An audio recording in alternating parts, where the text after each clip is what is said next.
আজকে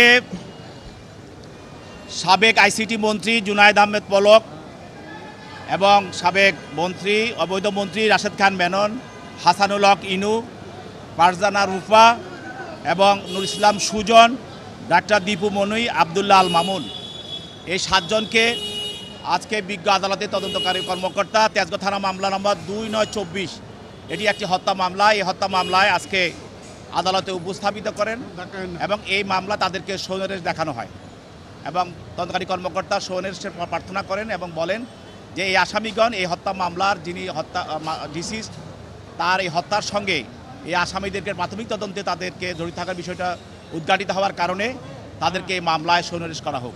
বিজ্ঞ আদালত তার বক্তব্য শুনে এবং আসামি পক্ষেও তাদের আইনজীবীরা এখানে উপস্থিত ছিলেন, তারাও এই সৌনির্দেশ হওয়ার পরে তাদের জামিন শুনে তাদের বক্তব্য রাখেন।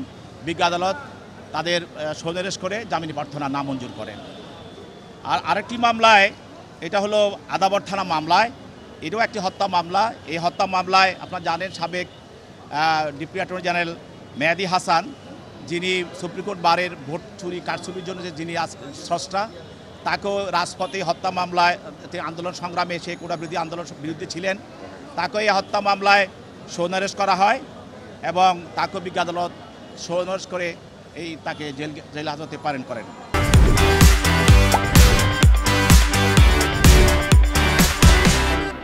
আরেকটি মামলায় আপনারা জানেন যে এটাও তেজগাঁও থানা একটি মামলা, হত্যা মামলা 1924। এই মামলায় হাসানুল হক ইনু, রাশেদ খান মেনন, আবদুল্লাহ আল মামুন, তাদেরকেও এই মামলায় গ্রেপ্তার দেখার প্রার্থনা করেন তদন্তকারী কর্মকর্তা।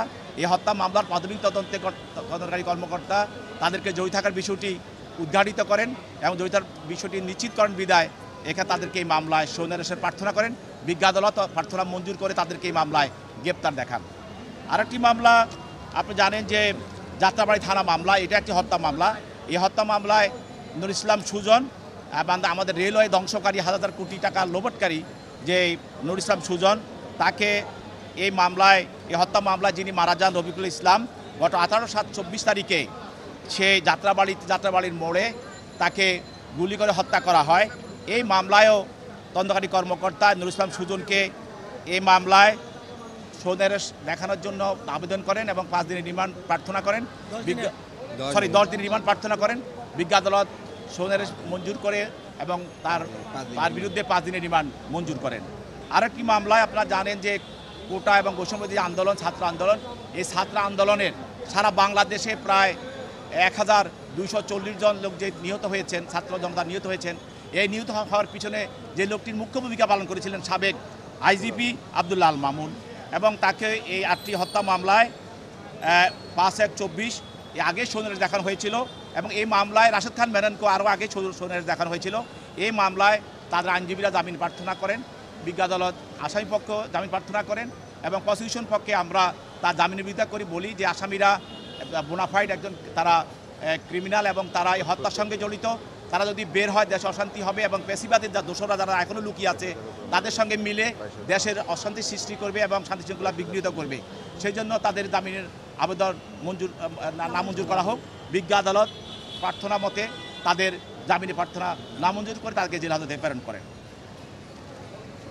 আরেকটি মামলায় আপনারা জানেন যে দোয়ার থানা একটি মামলায় যে পেশিবাদ শেখ হাসিনার বিস্ফোরক দ্রব্য আইনের একটি মামলায় শেখ হাসিনার দোসর এবং পেশিবাদের দোসর সাবেক শিল্প উপদেষ্টা সালমান এফ রহমানকে দোয়ার একটি বিস্ফোরক মামলা আজকে আদালতে উপস্থাপিত করা হয়। যেহেতু সে অন্য একটি মামলায় রিমান্ডের শুনানিতে আছে, সেই জন্য বিজ্ঞ আদালত রিমান্ড পিটিশনটা পেন্ডিং রেখে পরবর্তী তারিখ নির্ধারণ করার শুনানির জন্য এটা পরে তার রিমান্ড পিটিশনটা শুনানি করা হবে।